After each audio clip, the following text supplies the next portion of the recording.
अभी मैंने सही लोकेशन नहीं लगाई।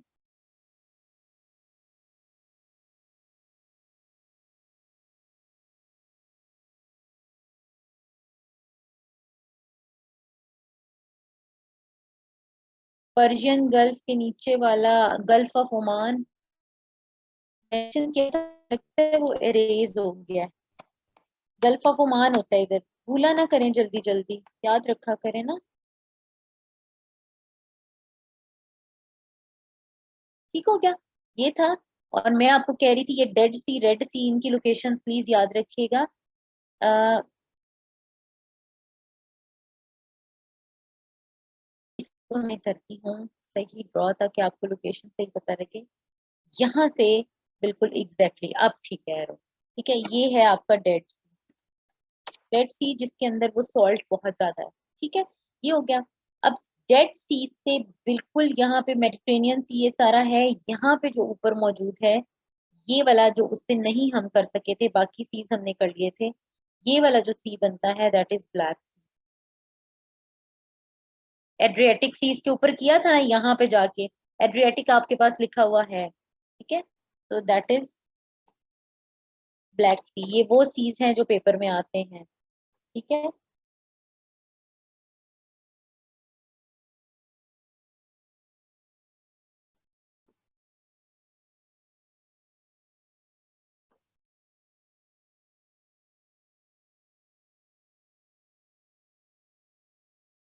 ये है कैस्पियन सी और ये है एरल सी।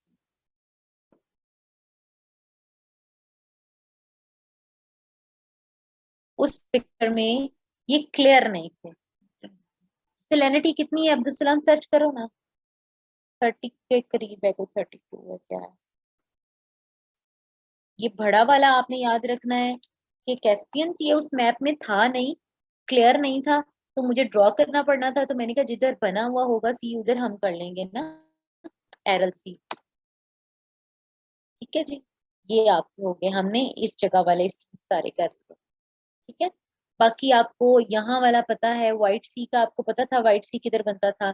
ये जो ये जो ये वाला ये वाला ऐसे करके हम सा बना हुआ है, इसके अंदर कारा सी था, यहाँ पे बेरेंट सी था, बेरेंट सी के अंदर यहाँ पे घुस के ना ये है व्हाइट सी। ब्लैक सी की है ना, तो अभी व्हाइट सी भी मैं कर ही देती हूँ, बिकॉज आपको ब्लैक सी से व्हाइट सी नजर आएगा। कैस्पियन सी क्लियर क्यों नहीं है? कैस्पियन सी तो ये इतना बड़ा है, ये देखें, ये है।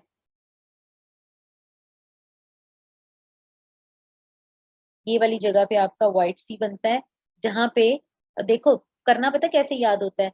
ये है, यहाँ वाली जो जगह नहीं, इस तरह करके ये ऐसे करके जानवर सा बनता है, इसके अंदर जो बनता है वो है आपका व्हाइट सी। तो white sea, black sea, red sea, ये आपको तीनों पता होने चाहिए।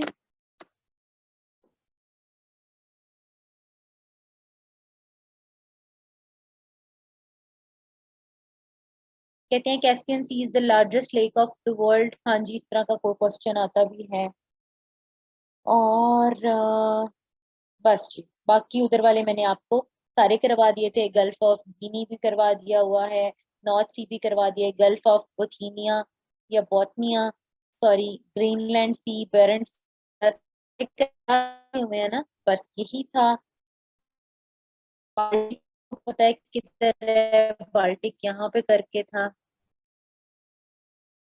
ये गल्फ ऑफ बोथनिया ये था, तो ये वाला बाल्टिक सी था, उस दिन हमने किया था।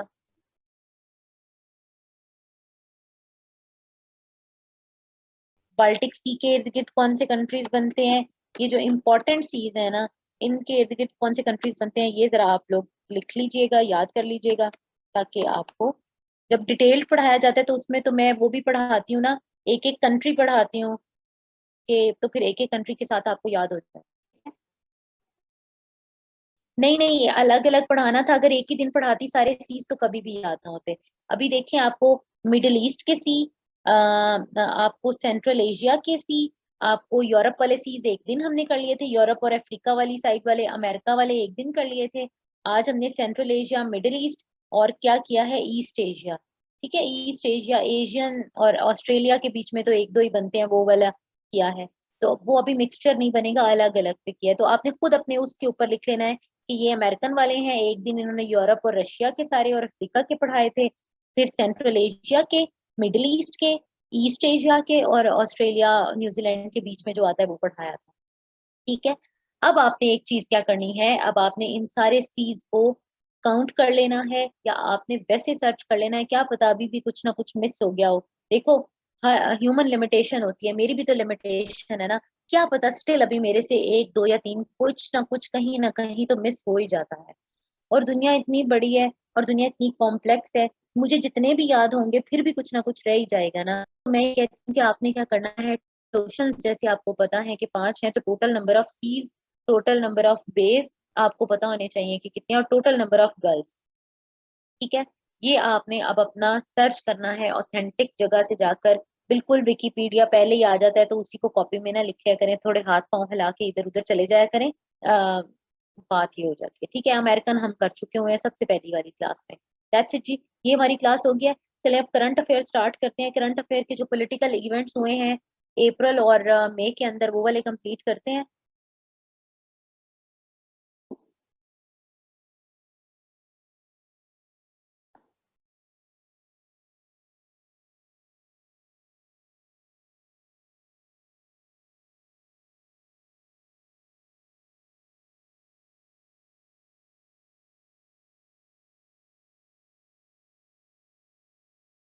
कल जब मैंने आपको इवेंट्स वाला वो किया था, मैथ्स की क्लास जो है वो थोड़ी देर में होगी। मैथ्स की बस आपकी थोड़ी सी चीजें करवानी है, एंड पे होगी। ठीक है।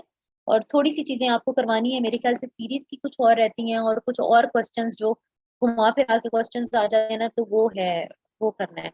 जिसका कैमरा ऑन है वो बता दें, उसका नाम मैं उसको बता देती हूँ।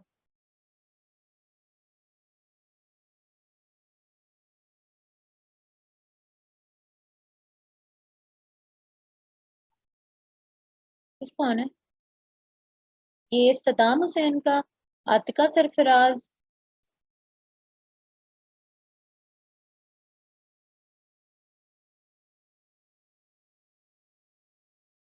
आतिका सरफराज प्लीज काइंडली अपना कैमरा ऑफ कर लीजिए। ठीक है, चलिए स्टार्ट करते हैं। सबसे पहले हम मई अप्रैल के जो हैं पॉलिटिकल इवेंट्स देख लेते हैं कि भाई क्या है इम्पोर्टेंट बात।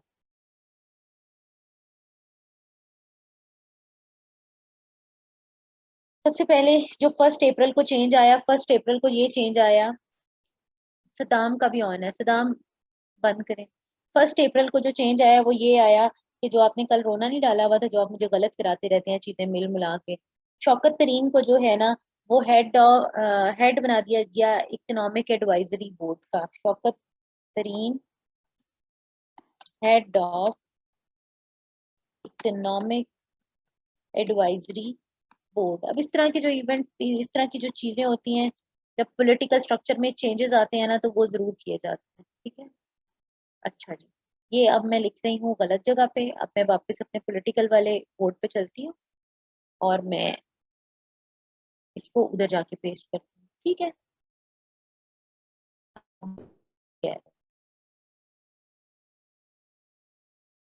ये लो, थैंक यू जी। सदाम कहते हैं मेरा कैमरा ऑन नहीं है। इकोनॉमिक एडवाइजरी बोर्ड, ईएडी, ईएबी लिख के आपने याद करना होता है। ठीक है, अपने लिए आसानी पैदा किया करें। शौकत तरीन हो गया। और फिर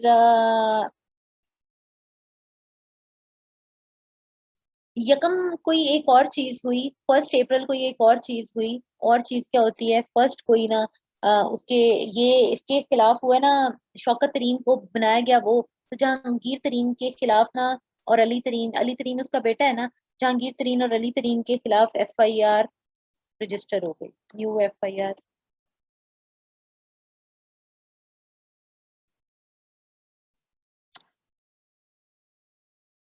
न्यू एफआईआर अगेंस्ट, मैं तो शॉर्ट फॉर्म में लिखूंगी, जेकेटी हम लोग लिखते होते हैं, जहांगीर तरीन और अली तरीन लिखूंगी तो शायद आपको याद हो जाए, तरीन ये वाला ही लिखते हैं। ठीक है जी, खत्म हो जानी थी। अच्छा जी, पीएम ने ब्रीफ किया इलेक्ट्रॉनिक वोटिंग पे, नॉट इम्पोर्टेंट। ईसीबी में पीपीपी पर मेंटेन नहीं important. Swiss bank account Zardari के रीओपन होंगे, खैर है कोई बात नहीं। फिर सुप्रीम कोर्ट ने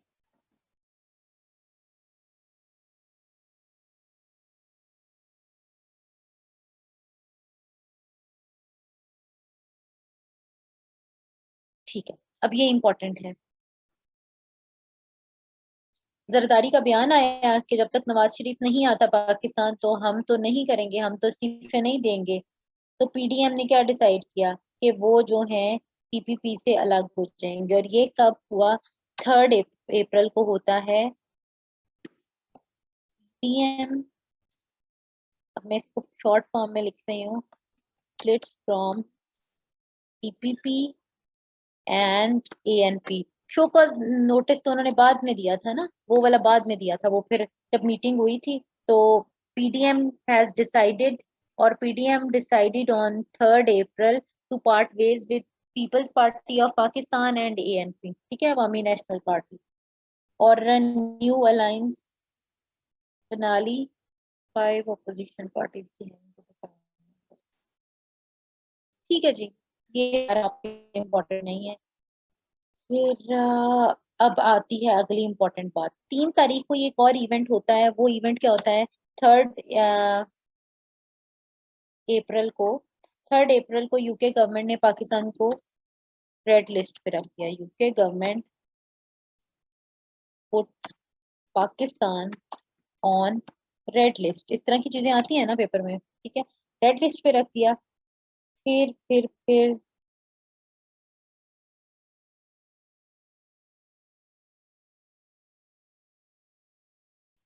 आप चेक कीजिएगा कि रशियन फॉरेन मिनिस्टर पाकिस्तान में आया था अप्रैल में 8 को, या क्योंकि फॉरेन मिनिस्टर, हाँ हाँ हाँ बस सही है। फिर मनाहिल, थैंक यू, मनाहिल ने पहले ही कंफर्म कर दिया, मैंने अभी पूछा ही है तो उन्होंने कंफर्म कर दिया।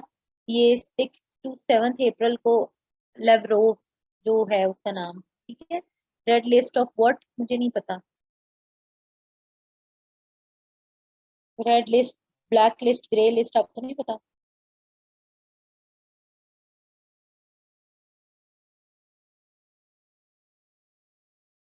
8 को,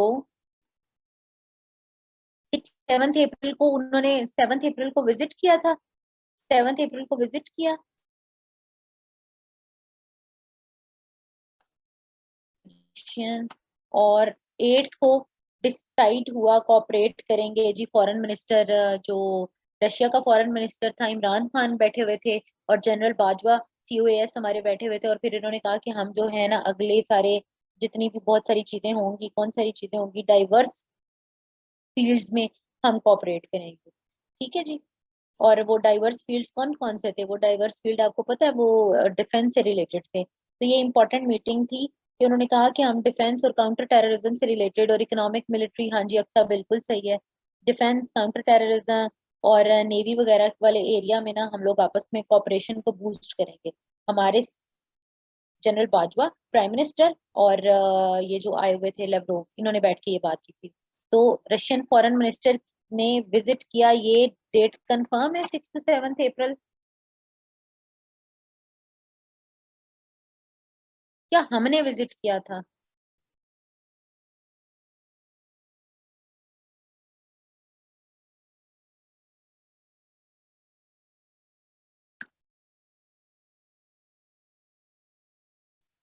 to 8 अप्रैल, हाँ लेवरोव ने विजिट किया था। हाँ हाँ ठीक है, एग्जैक्ट डेट लिख लिया। 6 to 7 को मतलब वो आए तो 8 को एग्री, एग्री, मतलब 6 से 8 तक करी था बात। क्लियर होगी, हमारे पास क्लियर वाली डेट आ गई, ठीक है।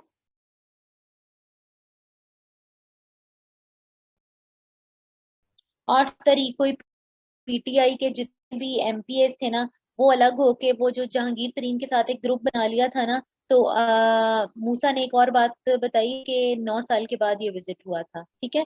6 को वो इधर पहुंचा, 8 को वो, और 9 साल के बाद ये विजिट हुआ है। और 8 तारीख को ये एक और बात हुई थी कि जहांगीर पीटीआई के जो बहुत इंपॉर्टेंट एमपीएस थे ना, उन्होंने जाके जहांगीर तरीन का ग्रुप जो था वो ज्वाइन कर लिया था, ठीक है। फिर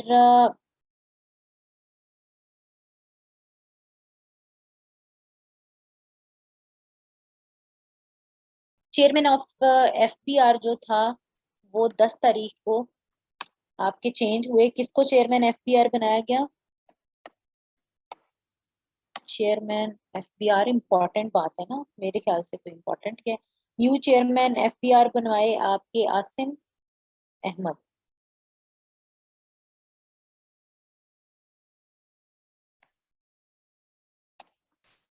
आप क्या कह रहे हैं? रजा बाकी?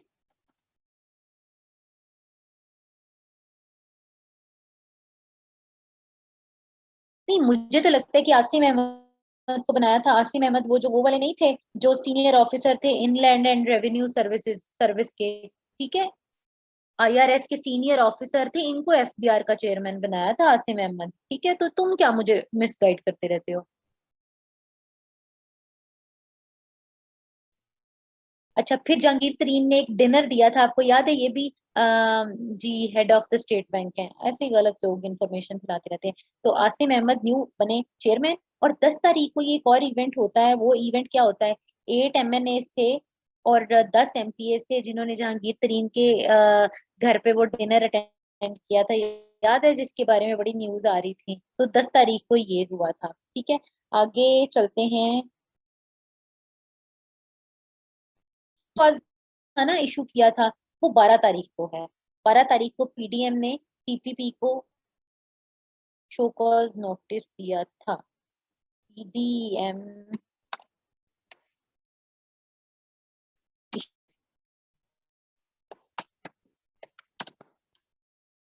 शो कॉज नोटिस टू, ठीक है। ये 12 तारीख को 2 दिन बाद ये भी हमारा हो गया। तो हमारा क्या हो रहा है कि अप्रैल में काफी सारे चेंजेस आ रहे हैं, ठीक है। वो हम स्टेप बाय स्टेप देखते जा रहे हैं। अच्छा, 12 तारीख को शो कॉज नोटिस आता है, एक स्टार्ट था जो कि जो टीएलपी जो थे ना, ये साद रिजवी के साद रिजवी को, उनके बेटे को, वो कौन से रिजवी थे, उनके बेटे को गिरफ्तार कर लिया था। और प्रोटेस्ट सारे के सारे मुल्क में स्टार्ट हो गए थे, ठीक है। और बंदे भी खादम हुसैन रिजवी, एग्जैक्टली, उनके बेटे साद रिजवी को लाहौर से गिरफ्तार किया। तो उसके बाद प्रोटेस्ट, तो वो भी 12 तारीख को ही स्टार्ट हुए थे। तो आप ना इसके साथ ही लिख लीजिए टीएलपी प्रोटेस्ट। 12 तारीख को टीएलपी के प्रोटेस्ट भी स्टार्ट हो गए थे ऑल ओवर द कंट्री, ठीक है जी।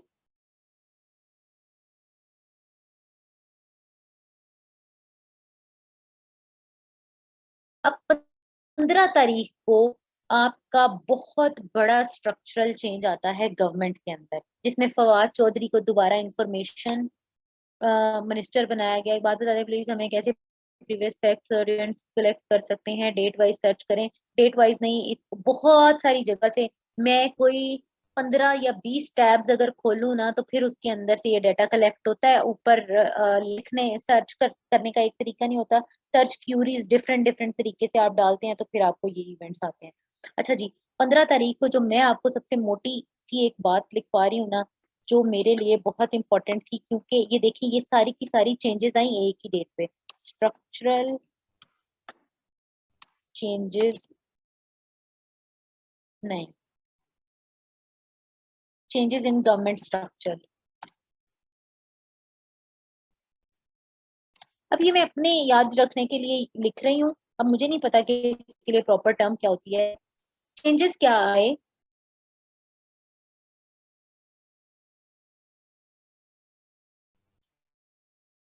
15 अप्रैल को क्या होता है? 15 अप्रैल को हमाद अजहर को एनर्जी मिनिस्ट्री मिल जाती है, ठीक है। पॉलिटिकल स्ट्रक्चरल चेंजेस, ठीक है जी, गवर्नमेंट में नहीं, पॉलिटिकल नहीं, ये गवर्नमेंट के स्ट्रक्चर में चेंजेस आए। हमाद अजहर को, हमाद अजहर जो कल मैंने क्या लिखवाए थे, हमाद अजहर कल क्या लिखवाए थे? फाइनेंस मिनिस्टर लिखवाए थे ना। आप लोगों को बिल्कुल ही नहीं याद रहता, तो आप तो नहीं पास होंगे इस तरह। आपको मैंने फाइनेंस मिनिस्टर कैबिनेट के अंदर बिल्कुल चेंजेस, तो हमाद अजहर को एनर्जी मिनिस्ट्री दे दी गई। और शौकत तरीन को, जो आप कल कह रहे थे ना, जो करंट है, शौकत तरीन को फाइनेंस मिनिस्टर बना दिया गया। Shaukat Tarin FM, Hammad Azhar energy ministry, ठीक है जी। फिर खुसरो बख्तियार, खुसरो बख्तियार को क्या बना दिया गया? Minister for industries and production. For industries and production, ठीक है। फवाद चौधरी दोबारा क्या बन गए, Fawad Chaudhry information minister, IM बन गए, ठीक है जी। कोमल, ठीक है, कोमल कह रही है ये चेंजेस पोर्टफोलियो कहलाती हैं।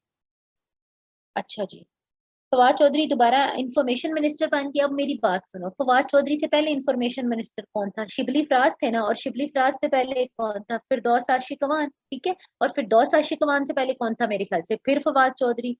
तो फवाद चौधरी, ठीक है, उसके बाद क्या हुआ, फिरदौस आई, और उसके बाद शिबली फराज आए, और अब क्या किया, स्वैप कर दिया। दोबारा फवाद चौधरी को इंफॉर्मेशन मिनिस्टर बना के शिबली फराज को क्या बना दिया, वो साइंस और टेक्नोलॉजी वाला, वो ईद बताएं और चांद बताएं और ये करें और वो करें, ठीक हो गया। साइंस और टेक्नोलॉजी वाला शिबली फराज को मिनिस्ट्री मिल गई, ठीक है जी। फिर आपके जो उमर अयूब खान है, वो मिनिस्ट्री ऑफ इकोनॉमिक अफेयर्स जो है ना, वो उनको मिल गई। ये आपको पूछा जा सकता है नाम, बिकॉज आम सा है, उमर अयूब खान को मिनिस्ट्री ऑफ इकोनॉमिक अफेयर्स मिल गया, और ये कैबिनेट कैबिनेट के स्ट्रक्चर के अंदर ना रीशफलिंग हो रही। फिर आगे 15 तारीख के बाद 18 तारीख को आपका क्या होता है, वैसे करंट अफेयर्स वैसे पढ़ते जाते हैं, मैं इधर लिखूंगी नहीं। 18 तारीख को आपके कुछ तकरीबन तकरीबन 30 के करीब एमपी और एमएनए ने जाके ना उमर अयूब खान, हाँ जी जी, उमर अयूब खान को मिनिस्ट्री ऑफ इकोनॉमिक अफेयर्स। तो क्या है, आपने एनर्जी मिनिस्ट्री का कौन बना, Hammad Azhar. Shaukat Tarin finance minister, Khusro Bakhtiar ministry of industries and production, Chaudhry Fawad Fawad Chaudhry sorry information minister, Shibli Faraz science technology वाला, और उमर अयूब खान इकोनॉमिक अफेयर्स वाला बन गया, ठीक है, मिनिस्टर। फिर आपके तकरीबन 18 तारीख को 30 एमपीए और एमएनए ने जाके ना जेकेटी ग्रुप को, जहांगीर खान तरीन के ग्रुप को जो है ना ज्वाइन कर लिया, ठीक है जी। ना असेंबली से रिजाइन करेंगे। 30 के करीब एमपी और एमएनए, जब प्रेशर बिल्ट हुआ था गवर्नमेंट के ऊपर के, फिर उन्होंने बुला के इनसे बात की, ठीक है। फिर टीएलपी साथ साथ चल रही थी। अच्छा, टीएलपी के पैरेलल दो इश्यूज क्या चल रहे हैं, पीडीएम जो है पीपल्स पार्टी को ताने माने दे रही है, शो कॉज नोटिस दे रही है, और कह रही है ये आपने क्या किया, वो उधर साथ चल रहा है। टीएलपी बिल्कुल ऊपर, बिल्कुल पीक पे गई हुई है, जिसको मीडिया ने बिल्कुल जीरो कवरेज दी थी, आपको तो होश नहीं होगा शायद उस वक्त, तो जीरो कवरेज थी। सिर्फ और सिर्फ सोशल मीडिया के ऊपर ये सारी की सारी कैंपेन चल रही थी। जहांगीर खान तरीन को 30 एमपीएज और एमएनएज उधर साथ साथ जो था गवर्नमेंट के ऊपर। तीसरा प्रेशर क्या था, दूसरा प्रेशर ही था, तीसरा तो नहीं, पीडीएम थोड़ी जो थी वो साथ साथ डाउन होना शुरू हो गई थी। तो उसके ऊपर जो दूसरा प्रेशर था, वो यही था कि जहांगीर तरीन का ग्रुप जो था वो गवर्नमेंट को चैलेंज करने लग गया था, उसकी ऑपोजिशन में एक बहुत बड़ा ग्रुप खड़ा हो गया था, ठीक है। तो 18 तारीख को उन्होंने कहा था कि अब हम रिजाइन भी करेंगे असेंबली से। जहांगीर खान तरीन सिलसिला कहाँ शुरू हुआ, आप उसका वो देख लीजिए, मैंने आपको पहले भी बताया है, ठीक है। वो चीजें आपने देख लेनी है कि भाई कब कब उनको ज्वाइन किया, मैंने आपको साथ साथ बताती रही हूँ। 20 तारीख को क्या हुआ, 20 तारीख को वो जो थी ना, टीएलपी चलता रहा, टीएलपी 12 तारीख से स्टार्ट हुआ, 20 तारीख जब आई तो 20 तारीख को आपको पता है पार्लियामेंट का एक सेशन हुआ था, बल्कि नेशनल असेंबली में रेजोल्यूशन, पार्लियामेंट नेशनल असेंबली में रेजोल्यूशन पेश की गई थी, किसके लिए,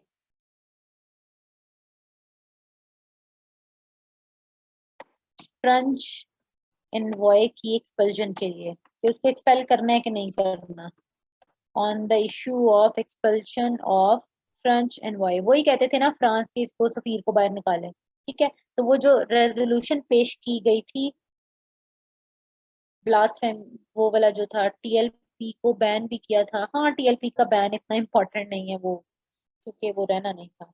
वो एक पॉलिटिकल पार्टी है भाई, आप उसको इस तरह बैन नहीं कर सकते। तो आप, वो कोई टेररिस्ट ऑर्गेनाइजेशन थोड़ा ही है, वो पॉलिटिकल पार्टी है और वो वोट लेते हैं।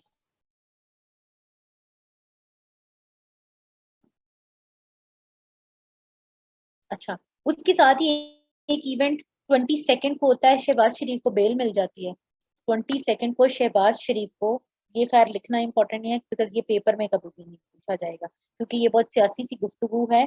तो शहबाज शरीफ को जो आपका लाहौर हाई कोर्ट है ना, वो शहबाज शरीफ को मनी लॉन्ड्रिंग का उनका पता केस था, मनी लॉन्ड्रिंग के केस में उनको जो है पोस्ट अरेस्ट बेल मिल जाती है।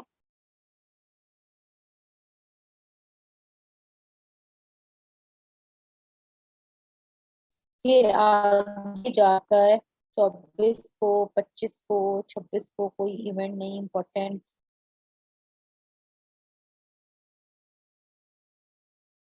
ये भी डीएचए वाला इशू भी आपके लिए इम्पोर्टेंट नहीं है। फिर हाँ जी, फिर 28 को जो कंट्रोवर्सी नहीं आई थी, वो जो बशीर मेमन है, DG x DG FIA Bashir Memon, उन्होंने जो बयानात देना शुरू कर दिए थे।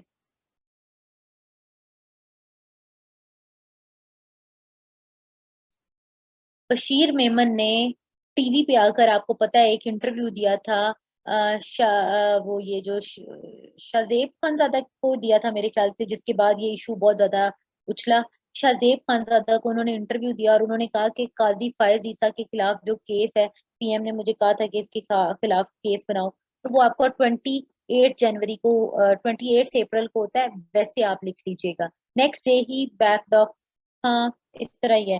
तो वैसे आपको मैं बता देती हूँ कि बशीर मेमन डीजीएफआईए ने कहा था कि रेफरेंस दायर करने का मुझे इमरान खान ने बुला के कहा था, तो वो 28 को हुआ था, अप्रैल के अंदर यही हो रहे थे, तो अप्रैल को यही था। आप क्या कह सकते हैं कि वैसे इस तरह के क्वेश्चंस आते तो नहीं है, लेकिन फिर भी चलें, आपको पता होना चाहिए वैसे। मेमन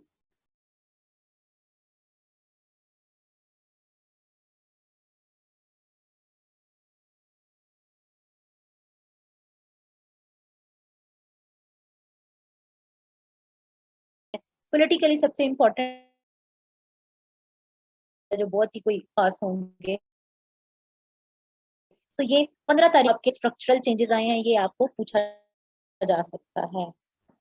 फिर अ,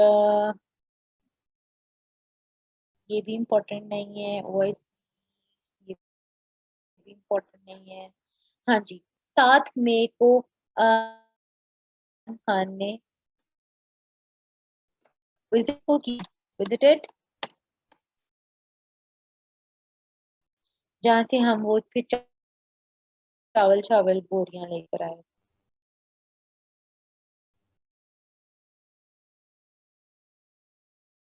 और 7 तारीख को ही शहबाज शरीफ को जो था ना, साथ ही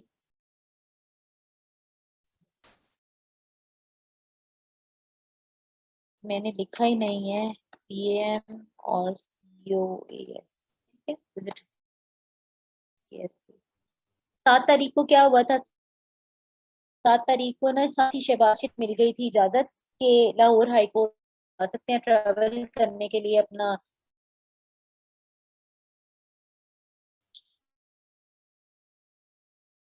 एफआईए ने शहबाज शरीफ को रोक लिया था एयरपोर्ट के ऊपर और कहा था कि आप नहीं जा सकते, ठीक है, और जा सकते, जिसकी वजह से सिटिंग गवर्नमेंट जो है हमारी, मतलब हमारी जो गवर्नमेंट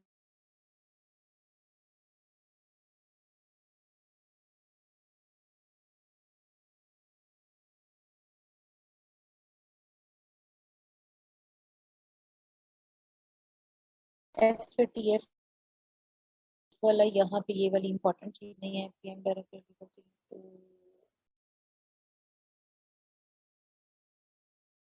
इम्पोर्टेंट नहीं है।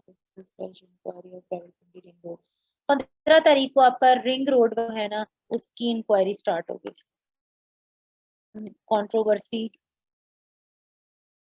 जिसने भी खाए थे, रिंग रोड वाला जो केस है, रिंग रोड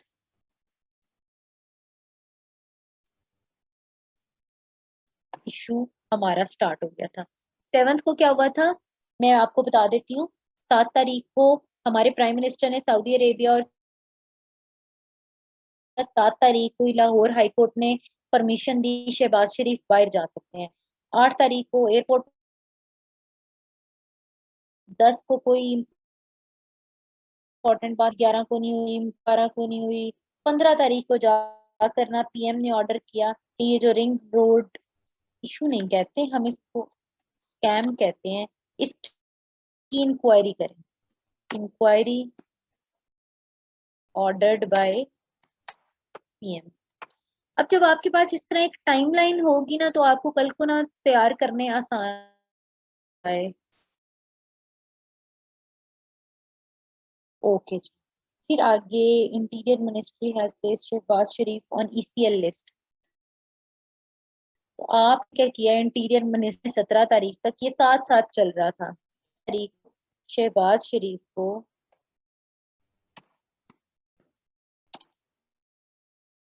ईसीएल पे डाल दिया। ठीक है, उनका नाम दोबारा ईसीएल के ऊपर डाल दिया। तो इंटीरियर मिनिस्ट्री, ये काम उन्हीं का ही होता है, ये वेपन्स वाला और ये वो लाइसेंस इशू करना और इजाजतें देना और इजाजतें रोकना, हमारी इंटीरियर मिनिस्ट्री वाला। ठीक है जी जी, पिंडी वाला रिंग रोड, एग्जैक्टली वही वाला केस।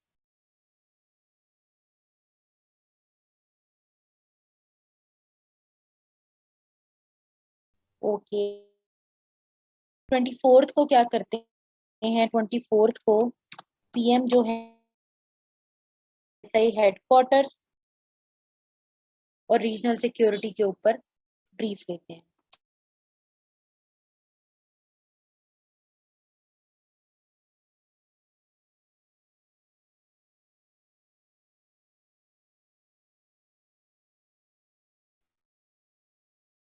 और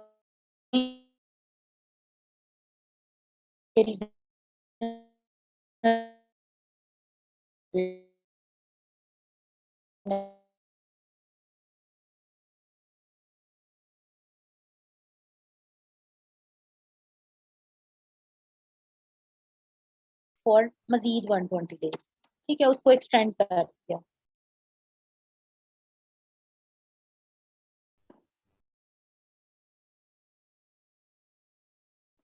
और 30 मई को जरदारी ने और बिलावल ने भुट्टो, सॉरी जरदारी, हमने कोई नहीं पीडीएम को।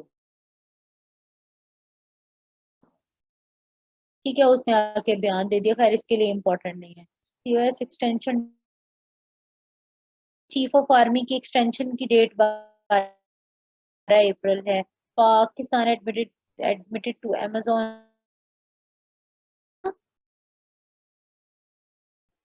21 मई को। मैं ये लिख देती हूँ, चेक कर लेना। अमेजोन, मुझे नहीं पता। ठीक है, तो मैंने आपको पॉलिटिकल जितने भी इवेंट्स थे वो लिखवा, टेररिज्म से रिलेटेड अगर कोई बात है या ब्लास्फेमी से रिलेटेड, एक्सट्रीमिज्म से रिलेटेड अगर कोई वाकयात हैं, वो जल्दी जल्दी हम लिख लेते हैं। और पहले मेरे ख्याल से प्रोटेस्ट देख लेते हैं। ये इकोनॉमिक होगा, चलो ये हम इकोनॉमिक के अंदर डाल देंगे, तो फिर मैं इधर से रिमूव कर दूं, Pakistan admitted to Amazon list है ना। पहले प्रोटेस्ट कर लेते हैं इधर, बस हमारी फिर।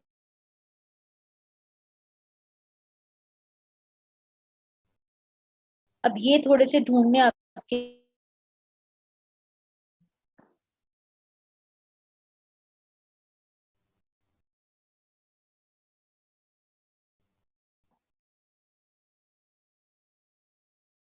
अच्छा जी, टीचर्स और प्राइवेट स्कूल के खुले स्कूल, ये तो 5th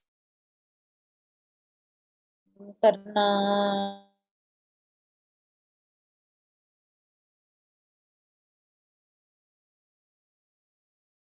अप्रैल के अंदर ही 12 अप्रैल को पुलिस के और टीएलपी के वर्कर्स के बीच में वो हुई, पता ही है। फिर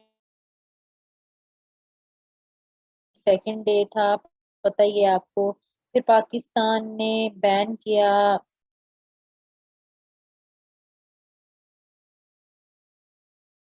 ban radical Islamic party behind anti French rallies, students launching lynching for blasphemy still haunts Pakistan University. The day is okay. 14 को हुआ, 14 को बैन किया, तो कोई नहीं, बस चलते रहने दें। फिर फ्रांस ने अपने सिटीजन्स को 15 तारीख को कहा कि आप पाकिस्तान छोड़ दें, बहुत सीरियस थ्रेट्स हैं। देखिए इवेंट्स कैसे चल रहे हैं, पहले 5 तारीख को आपके टीचर्स जो हैं वो प्रोटेस्ट कर रहे हैं। 8 को भी आपके प्राइवेट स्कूल, 12 तारीख को टीएलपी बिल्कुल टॉप पे चला जाता है ये प्रोटेस्ट।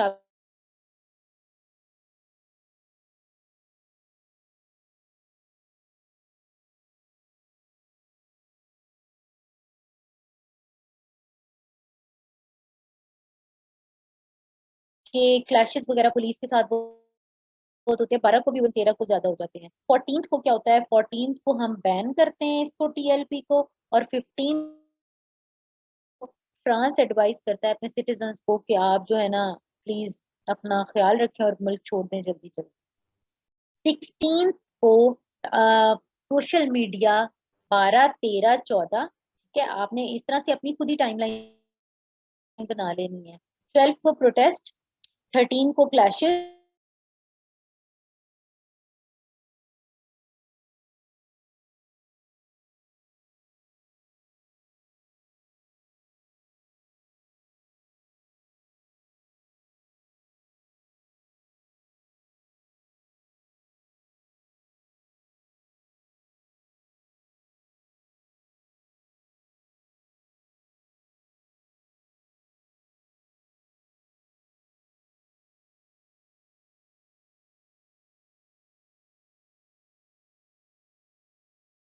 उन्नीस तारीख को क्या आता है, 19 तारीख को पीएम जो है प्राइम मिनिस्टर आते हैं टीवी के ऊपर। उन्होंने खान ने आकर कहा कि प्लीज आप ये बंद करें, ठीक है। फिर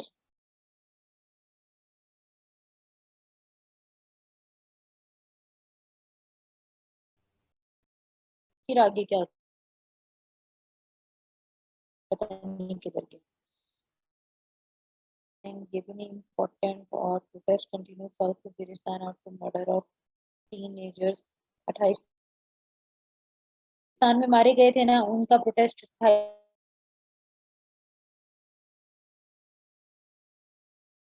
बस कोई कोई खास नहीं, ठीक है। बंद था सोशल मीडिया। आगे कोई प्रोटेस्ट हुए हैं तो वो देख लेते हैं।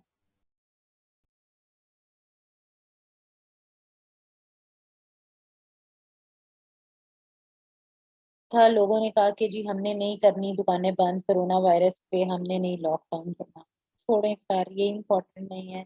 Solidarity with Palestinians. 21 तारीख को, 21 मई को we showed solidarity with Palestinians।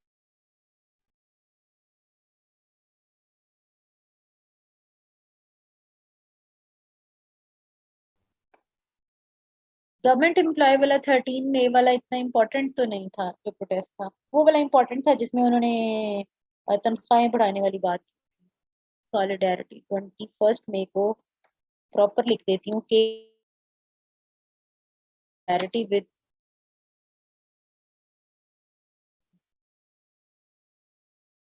हाँ जी।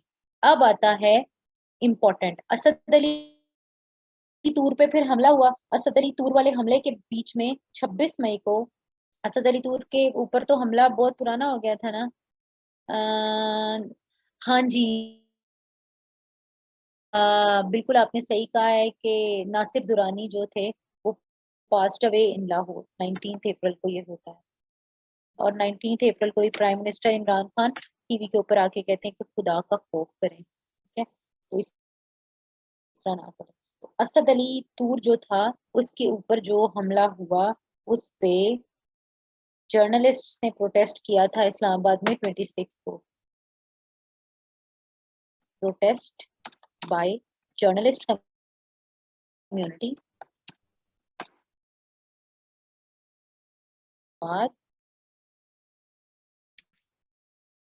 against attack on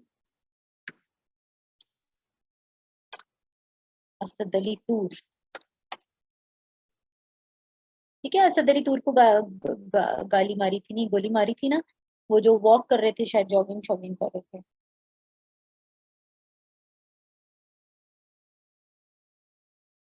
बाकी वो तो सारा आलम था, सॉरी सॉरी, ये जो ब्लॉगर था असद अली तूर, उसके खिलाफ वो जो हुआ था, सॉरी गोली नहीं, वो तो अबसार आलम था, ये असद अली टूर ब्लॉगर है, इसके ऊपर जो अटैक किया, ठीक है। जी जी जी जी जी, वो मैं मिक्स कर रही हूँ, बिल्कुल। अच्छा, वो जो था, यूनिवर्सिटी एम्प्लॉयज जो हैं, इन्होंने डिमांड किया था बजट, ये कोई important, ठीक है। तो ये वाली चीज हो गई। और अबसार आलम के ऊपर जो अटैक हुआ था रूम में, हाँ जी बिल्कुल बिल्कुल, जो वो उस पर बात नहीं करनी है अभी, रूम वाली आप, ठीक है। तो जर्नलिस्ट जो हैं वो, उसके बाद से हामिद मीर ने वो सारी वो जो कैंपेन स्टार्ट की हुई थी, ये वो वाला है। तो इस पे जो फुल फ्लेज प्रोटेस्ट हुआ था वो ये था। अभी अबसार आलम वाली आपको वैसे भी याद आ गई है, तो ये जो अटैक हुआ है अबसार आलम के ऊपर, वो वाली डेट भी काइंडली याद कर लीजिएगा, वो कब हुआ था। अबसार आलम के ऊपर कब हुआ था अटैक? 19 अप्रैल को ही, जब असद दुरानी मरे, उनकी जब डेथ हुई। तो इसके भी कोई इंपॉर्टेंट इवेंट्स नहीं है। टेररिज्म और एक्सट्रीमिज्म से रिलेटेड लिख लेते हैं।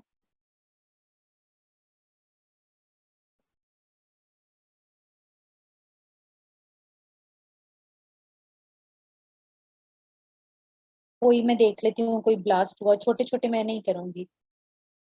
अच्छा जी, दाइश वाला भी नहीं, टेररिस्ट ने 5 बंदे मार दिए कोई नहीं। फिर कराची में एंटी टेररिज्म, ये इम्पोर्टेंट तो नहीं है शराज खान का? नहीं, इम्पोर्टेंट नहीं है। ये भी इम्पोर्टेंट नहीं है। दो दो तीन तीन बंदों वाला जो है ना, वो नहीं।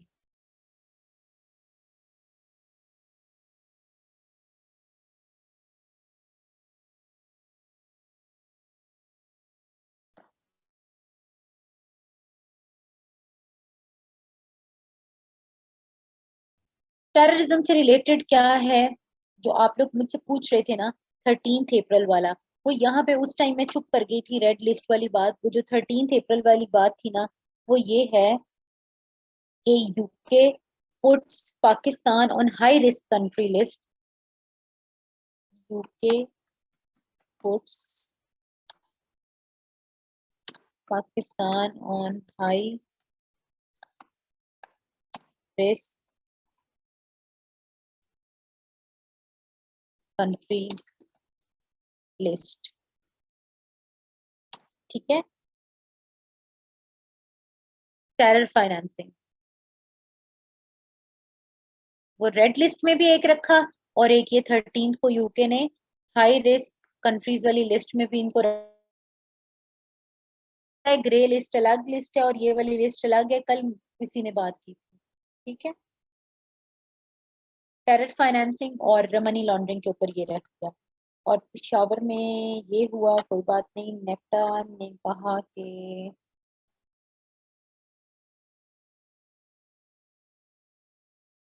नेक्टा ने कहा कि हमने 19,000, 24 तारीख को कहा कि 19,000 हमने सोशल मीडिया के अकाउंट्स को ब्लॉक कर दिया जो कि टेररिज्म और हेट्रेड फैला रहे थे। लिख लेते हैं, इंपॉर्टेंट ही बात है ना। 24, क्योंकि ये टीएलपी में स्टार्ट हुए थे ब्लॉक होने। तो फिर आपके नेक्टा ने कहा कि ओवर 19,000, हाँ जी नेक्टा इंपॉर्टेंट है, 19,000 सोशल मीडिया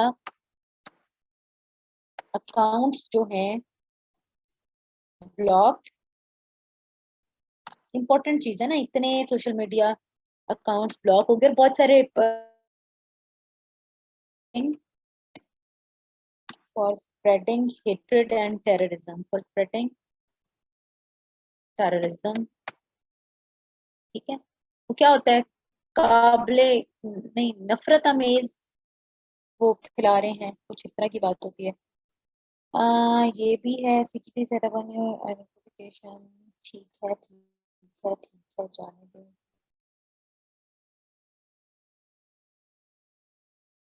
ओके, ये भी नहीं इम्पोर्टेंट, बस। हाँ जी, वो सरीना होटल वाला अटैक कब हुआ था? यहाँ पे किसी ने कहा, कह रहे हैं 21 अप्रैल। वेटा, ये मेरे से क्यों मिस हो गया?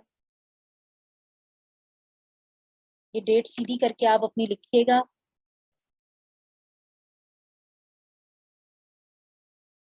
21 अप्रैल को, ठीक है। तो ये हमारी, ये देखें, ये वाली चीजें भी हो गई। 20, हाँ जी, ब्लास्ट हुआ था।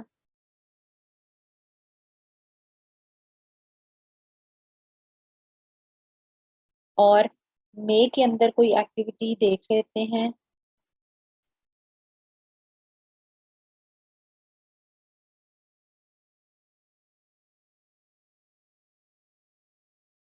मई में टेररिज्म से रिलेटेड जो है 2 या 3 इवेंट्स हैं, लेकिन वो इतने इम्पोर्टेंट नहीं है कि वो मैं आपको लिख पाऊँ उस तरह से ना।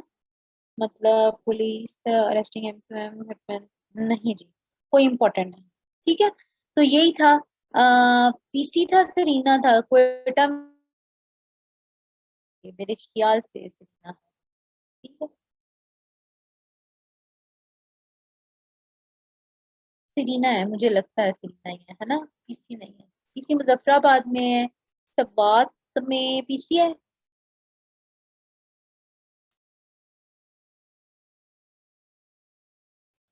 आपको पता होना चाहिए कहाँ सरीना है और कहाँ पे पीसी है।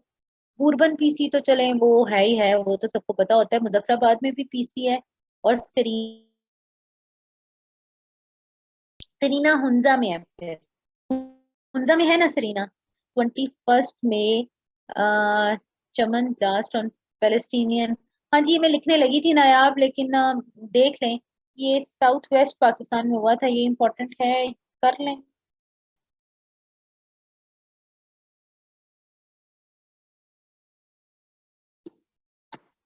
लिख देते हैं।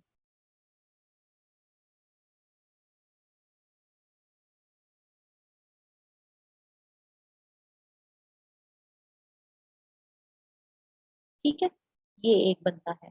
उसके अलावा कोई भी इम्पोर्टेंट नहीं है अभी हम ऑफिसर बनने के लिए, इसलिए मैम अभी हम ऑफिसर नहीं बने ना, इसलिए नहीं पता। नहीं नहीं, आपको पता, सरीना है, हुंजा में भी है, हुंजा में भी है। वो मेरी दोस्त ने एक तस्वीर लगाई थी, तो उससे मुझे पता लगा। आपने क्या करना होता है, आपने अपनी आंखें कान नाक पे वैसे भी खुले रखने होते हैं। जरूरी नहीं है कि आप वहां पे जाएं और आप वहां पे अफसर ही बने, तो मुझे तो नहीं पता, मैं तो नहीं गई, लेकिन आपको वैसे पता होना चाहिए। ठीक है ना, वैसे भी तो अपना दिमाग खुला रखा करो। चलो, ये भी हो गया हमारा। तो अभी आप ब्रेक लो और उसके बाद मैथ करना। मैं कल वर्ल्ड करंट अफेयर्स जो है ना क्या करती हूँ, वर्ल्ड करंट अफेयर्स की एक टाइमलाइन बनाती हूँ, जो कि 5 मंथ्स की जो है वो आ जाएगी, कि उधर क्या क्या मेजर चेंजेस आए हैं। उसमें आपका क्या होगा, उसमें आपकी ऑर्गेनाइजेशंस भी कवर हो जाएंगी, इकोनॉमी से रिलेटेड इसमें कोई इतनी इंपॉर्टेंट बात नहीं थी, समरा इम्पोर्टेंट नहीं। ठीक है, अगर इम्पोर्टेंट होती तो मैं आपको करवा देती। सर की आवाज आती है more than half time, sir की आवाज नहीं आती more than half time of his lecture. मैं तो कल हाफ लेक्चर में आपके साथ ही थी, लव यू टू। तो मुझे तो बिल्कुल आवाज सही आ रही थी, और मैथ वो अच्छा खासा आपको सही समझा रहे थे। ठीक है, तो जीएसए का कब तक कवर होगा, जीएसए जो हमारा बैच चल रहा है, बस सही है, वो चल जाते हैं। कल वो ऊंचा बोल रहे थे, आप लोगों ने अपना वॉल्यूम जो है वो ऊंचा करना है, और प्लस आपने क्या करना है, आपने वॉल्यूम ऊंचा करना है और पंखे बंद करने हैं। रबिया ने कहा बहुत अच्छा पढ़ाया था, बिकॉज वो सारे क्वेश्चंस मैंने बैठ के सॉल्व किए थे, सारी स्टेटमेंट्स लिखी हुई थी। ठीक है, और सारा कुछ जो था वो था। टेररिस्ट एजेंसीज की गाइडलाइन वो दे दूंगी, कल दे दूंगी। तो वो अब बस खत्म हो गया मोटा मोटा। कल अब मैं बैठ के फिर देख लूंगी ये कौन सी ऐसी चीजें हैं जो रहती हैं, जो पढ़ाने वाली हैं, जो आपको पढ़ाई जा सकती हैं। ठीक है,